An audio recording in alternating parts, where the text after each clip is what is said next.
सात संगत जी प्यार से कहिए धन निरंकार जी। सात संगत जी दास आज फिर से आपके साथ एक सच्ची घटना साझा करने वाला है।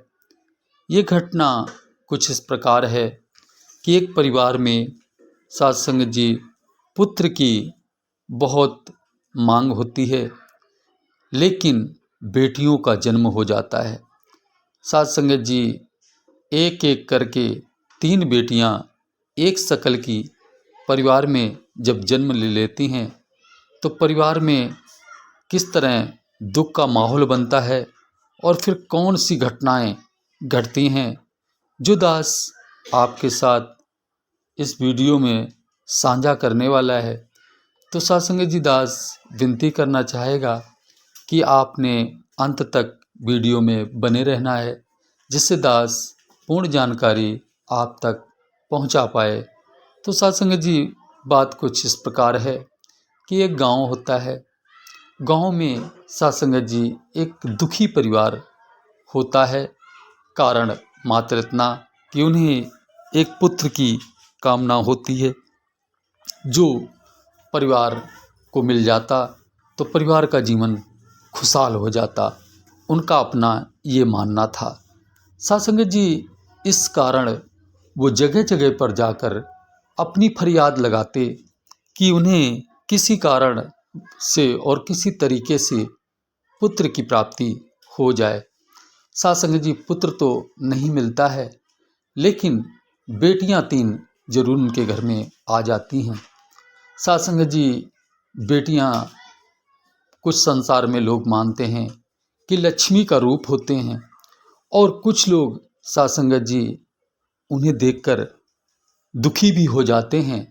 सात संगत जी विचार करने की बात है कि लक्ष्मी क्या अधिक घर में आना उन्हें पसंद नहीं आया, या फिर सात संगत जी उनका कुछ और ही सोचना था। तो आइए जानते हैं।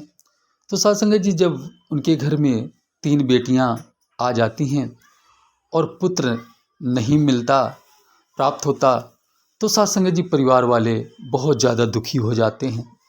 सात संगत जी एक दिन एक ब्रह्मज्ञानी महात्मा निरंकारी संत थे, जो सात संगत जी उनके रिलेशन में कोई रिश्तेदार होते हैं। तो सात संगत जी वो अचानक से उनके घर जाते हैं।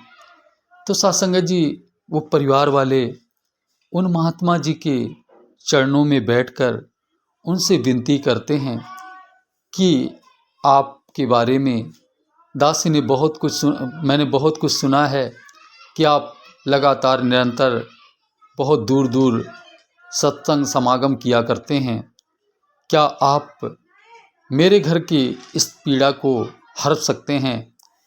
तो महात्मा ने कहा कि दास में ऐसी कोई काबिलियत नहीं है, लेकिन दास सत्संग समागम जाता है तो दास को जो वहाँ से प्राप्त हुआ है वो दास आपको दिला सकता है, और इसके बाद बाकी का काम हजूर का है।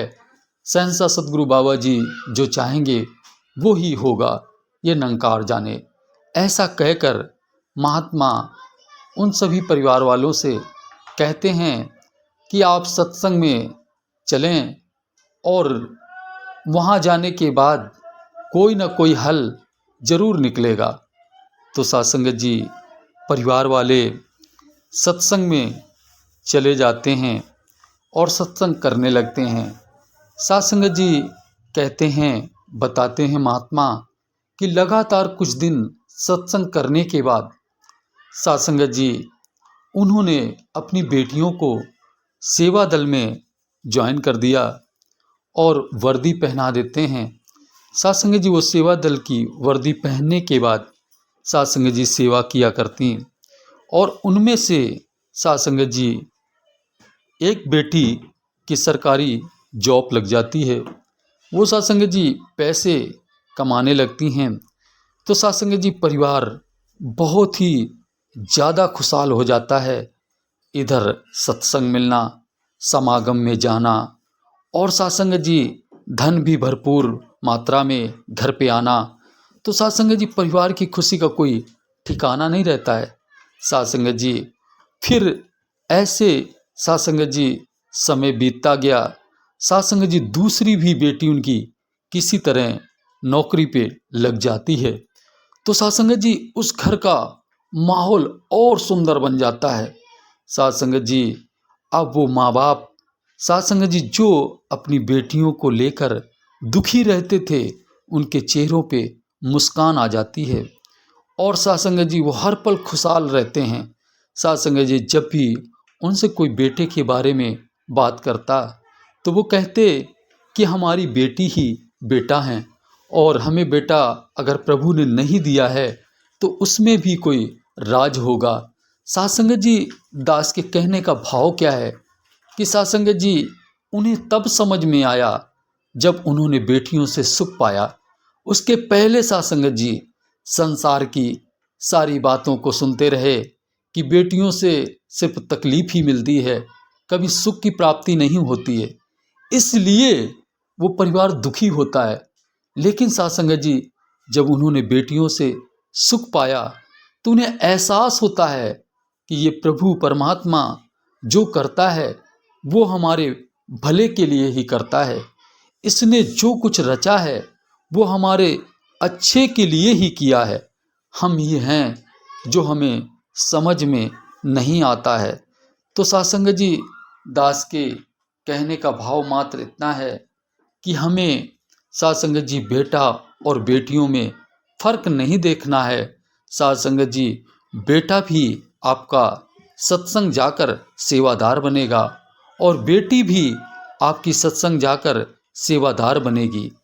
साध संगत जी कुछ इस प्रकार की एक ये सच्चाई है कि साध संगत जी कभी कभी क्या होता है कि साध संगत जी हम और आप साध संगत जी प्रभु परमात्मा के समक्ष अपनी इच्छा प्रकट करते हैं और वो इच्छा जब हमारी पूर्ण नहीं होती है तो साध संगत जी हम गिले शिकवे करने लगते हैं, हजूर से कह रहे होते हैं कि साहब अगर आप ये कार्य करा देते तो आपका क्या चला जाता, साध संगत जी या फिर ये कार्य और बेस्ट करा देते तो आपका क्या जाने वाला था।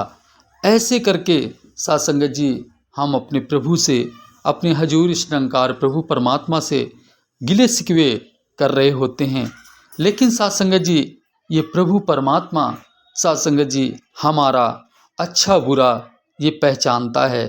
साध संगत जी अगर जो ये कुछ नहीं करते हैं तो उसके कारण उसके पीछे भी कोई राज होता है जो हम सभी नहीं देख पाते हैं, लेकिन ये अंतर्यामी है, घट घट वासी है, ये सब कुछ जाननहार है, ये जानता है कि हमारा किस कार्य में भला छुपा हुआ है।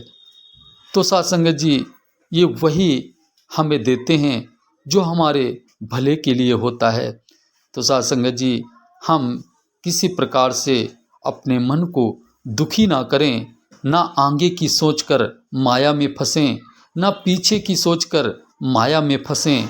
साध संगत जी तत्काल में इस प्रभु परमात्मा को निहारते हुए हर पल इसे एहसास में रखते हुए हम अपने सद्गुरु के बताए हुए रास्ते पे चलते चले जाना है, जिससे साध संगत जी हमारा लोक सुखी परलोक सुहेला होगा। तो अंत में बस यही दास कहना चाहेगा कि सुख सारी दुनिया के पा दो हम सबकी झोली विच, फिर भी मिलाए रखना संत आदि टोली विच। सबका भला करो भगवान, सबका सब विधि हो कल्याण, प्यार से कहिए प्यारियों धन निरंकार जी।